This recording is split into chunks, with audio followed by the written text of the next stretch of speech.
Greetings, BAT comment section. Jeff here from Fantasy Junction with a little bit more detail about the electric Cobra for you.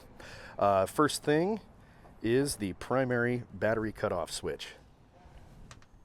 That would be the off position, and there's the on position. So you want that on before driving.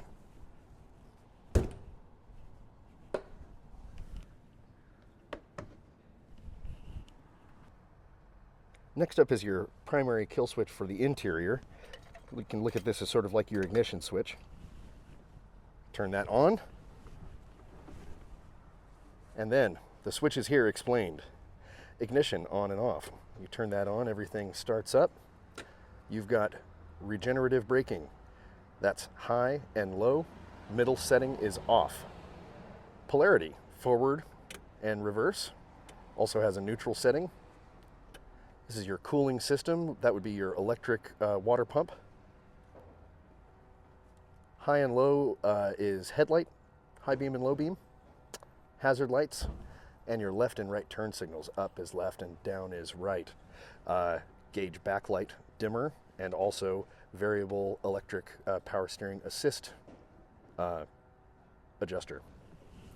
Down here, you've got three readouts that have to do with electrical stuff. These two are for each, one is for each motor, and this one has to do with your battery state of charge level. So you can see right now, we're showing 124 volts at the beginning of this drive. You can see we're at 128.1 on the trip odometer. Let's go for a spin.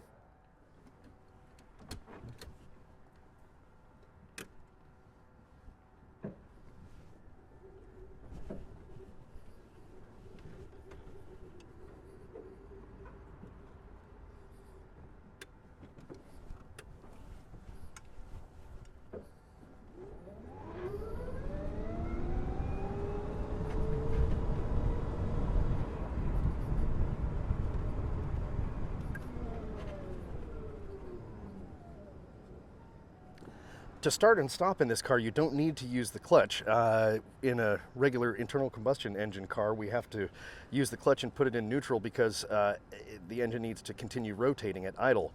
With an electric motor, idle is 0 RPM. So right now I'm clutch out in second gear with my foot off the gas, and I'm not going anywhere.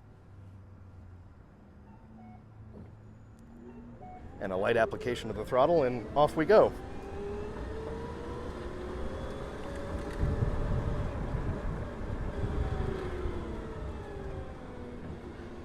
You really can drive it around just in one gear. The fact that it has 5 gears, well, I mean, you can row through the gears if you want. You can just put it in one gear and cruise around if you want. It has plenty of torque to pull you regardless of how you do it. Being that it is a regular 5-speed gearbox, you can put the clutch in free rev. Which is like kind of fun, but I don't know if it really has much of a practical purpose. Definitely a unique experience as far as EVs go.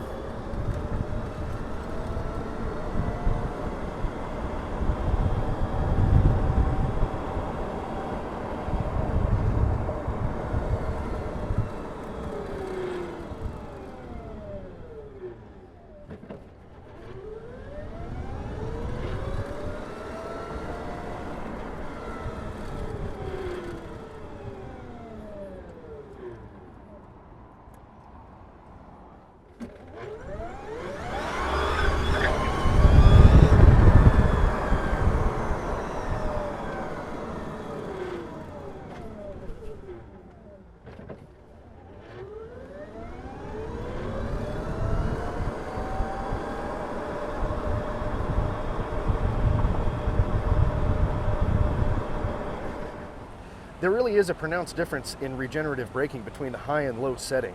I would say use the high setting all the time, except for one situation. When you're in stop and go traffic or driving at really low speed, the high regenerative braking setting can cause a little bit of chatter. It can be a little bit too aggressive. So if you flip it to the low setting, it smooths it right out.